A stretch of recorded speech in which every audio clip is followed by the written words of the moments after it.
Hello दोस्तों, स्वागत है आपका अपने यूट्यूब चैनल पे।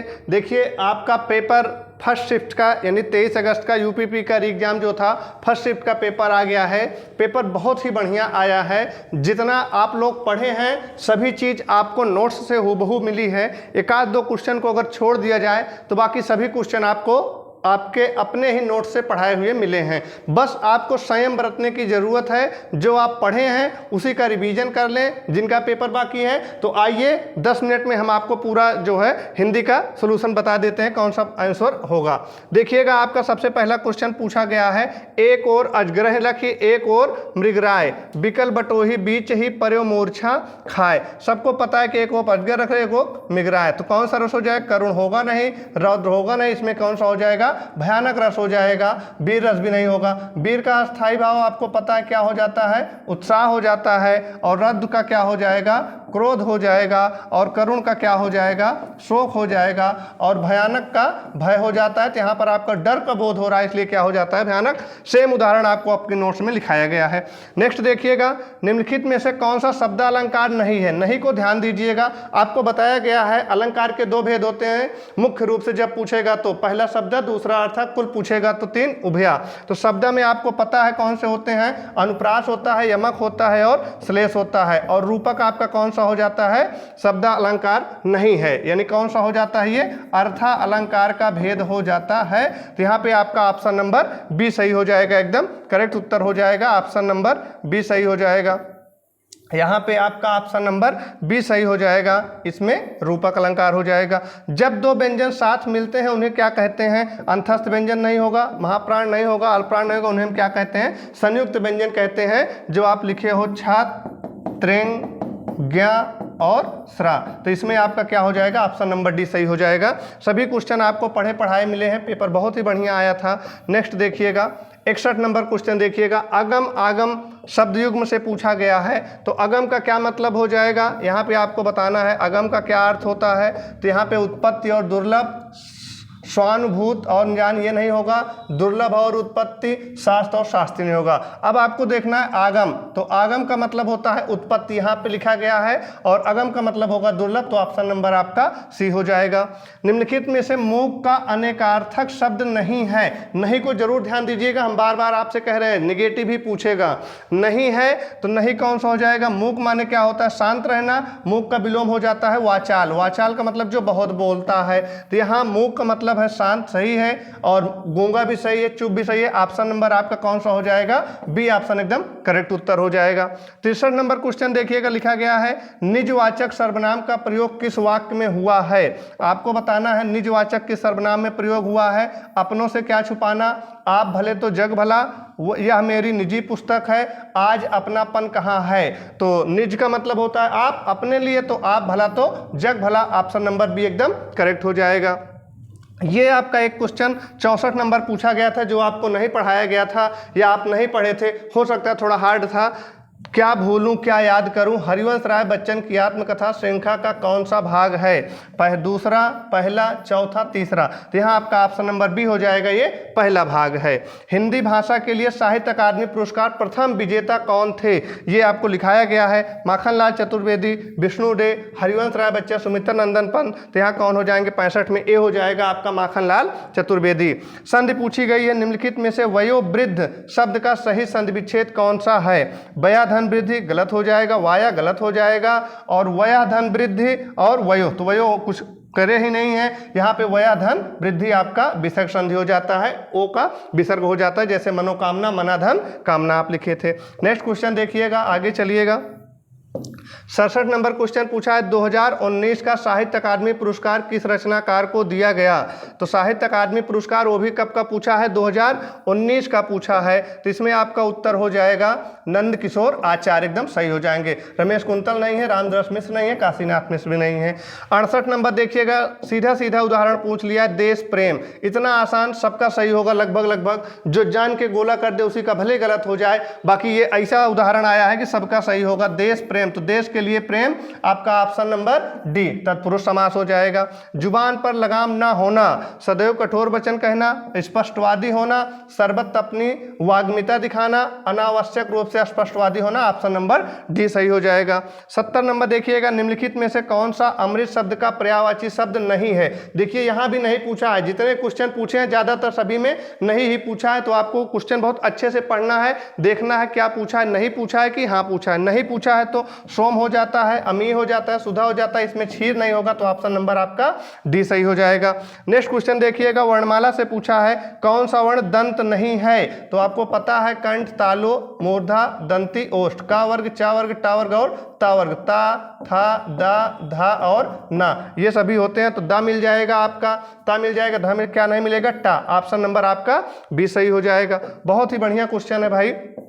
नेक्स्ट देखिएगा आगे, मैंने आम खा लिया है वाक्य में प्रयुक्त काल है। यहाँ पे आपको काल बताना है, कौन सा काल है। मैंने आम खा लिया है, तो इसमें आपका क्या हो जाएगा, सामान्य भूत, पूर्ण भूत, आसन्न भूत और अपूर्ण। तो पूर्ण और अपूर्ण पता है, काम का बोध हो गया, काम का बोध नहीं हुआ है, तो यहाँ पे आपको हमने बताया था कि हमने आम खा लिया, यानी काम अभी अभी पूरा हुआ, तो आपका ऑप्शन नंबर सी हो जाएगा, आसन्न भूत।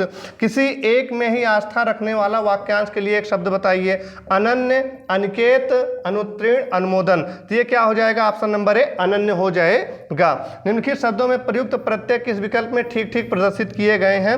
4 शब्द दिए गए हैं, चारों में कौन सा प्रत्यय है ये आपको बताना है। धमाका, लड़ाकू, उड़ाक और छिलका। तो धमाका में क्या हो जाएगा, आकू होगा नहीं, आक होगा नहीं और का होगा नहीं, एक ही ऑप्शन बचा, धमाका आका, लड़ाकू में आकू, उड़ाक में आक और छिलका में का, ऑप्शन नंबर ए सही हो जाएगा। 75 देखिएगा, शुद्ध वाक्य का चयन कीजिए। मध्यकालीन युग में कलाओं की बहुत उन्नति हुई, साहब ने कहा कि किसी को अंदर न जाने दिया जाए।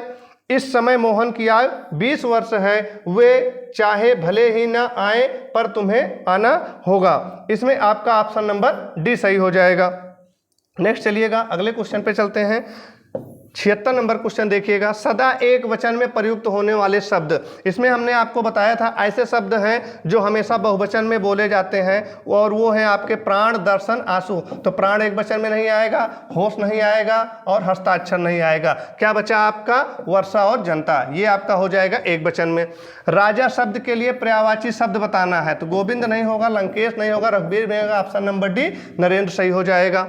निम्नलिखित में से वाक्यों के शुद्ध रूप का चयन कीजिए। भारत में अनेक जातियां हैं, भारत में अनेक जाति हैं, भारत में अनेकों जातियां हैं, भारत में अनेकों जाति हैं, भी गलत हो जाएगा। भारत में अनेक जातियां हैं, अनेकों नहीं होता है, अनेक जातियां, ऑप्शन नंबर ए सही हो जाएगा।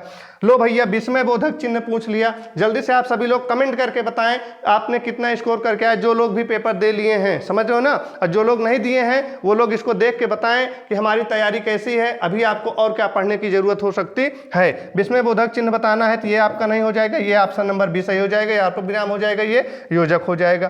किस वाक्य में अच्छा शब्द का प्रयोग विशेषण के रूप में हुआ है। अच्छा तुम घर जाओ, अच्छा है वह अभी आ जाए, तुमने अच्छा किया जो आ गए, यह स्थान बहुत अच्छा है। तो ऑप्शन नंबर डी हो जाएगा, स्थान की विशेषता बताई जाएगी, स्थान कैसा है, बहुत अच्छा है। नेक्स्ट क्वेश्चन देखिएगा आगे, 81 नंबर क्वेश्चन देखिएगा, लिखा गया है प्रेम सागर के रचनाकार हैं। तो प्रेम सागर की रचना किसकी है, तो ये आपका ऑप्शन नंबर ए हो जाएगा, लल्लू लाल, ऑप्शन नंबर ए हो जाएगा, लल्लू लाल। प्रेम में पढ़ोगे तो लल्लू बन जाओगे, आपको ऐसे याद रखना है, तो प्रेम सागर लल्लू लाल हो जाएंगे। अनावर्त शब्द का समभिन्नार्थक क्या है। अनावर्त, पृथ्वी, निरादर, ना दोहराया हुआ अयोग, तो ये ऑप्शन नंबर सी हो जाएगा, ना दोहराया हुआ। निम्नलिखित में से कौन सा शब्द पुल्लिंग है बताना है। क्षेत्र आपका ऑप्शन नंबर हो जाएगा, रीत नहीं होगा, क्षमा नहीं होगा और घटना नहीं होगा। यहाँ पे आपसे पुल्लिंग पूछा है तो क्षेत्र होता है। वह आई तो मेरी चिट्ठी उसे दे देना, इस वाक्य में कौन सा काल है। तो आपको बताया गया था हो को पकड़िएगा, तत्कालिक खत्म हो गया, सामान्य खत्म हो गया, अब आपका क्या बचा, संदिग्ध और संभाव्य। तो इसमें हो और शायद हमने आपको बताया संभाव्य में मिलेगा, ऑप्शन नंबर डी हो जाएगा। नेक्स्ट क्वेश्चन है असोच और अशौच लिखा है, तो अशौच माने बिना सोच के और अशौच अशुद्धि, ऑप्शन नंबर सी हो जाएगा। आग लगने पर कुआं खोदना, ये मुहावरा बहुत सुने होंगे, आग लगने पर कुआं खोदना। नेक्स्ट देखिएगा, अगर ना दिख रहा हो थोड़ा ऊपर कर देते हैं, आग लगने पर कुआं खोदना, 86 नंबर देखिएगा। पहला ऑप्शन लिखा गया मुसीबत आने पर घबरा जाना। नेक्स्ट लिखा गया है आपका कुआं खोदकर पुण्य कमाना, वाह गजब ऑप्शन दिया है। जल्दी से कार्य करना, संकट के समय बचाव के लिए सोचना, ऑप्शन नंबर डी सही हो जाएगा।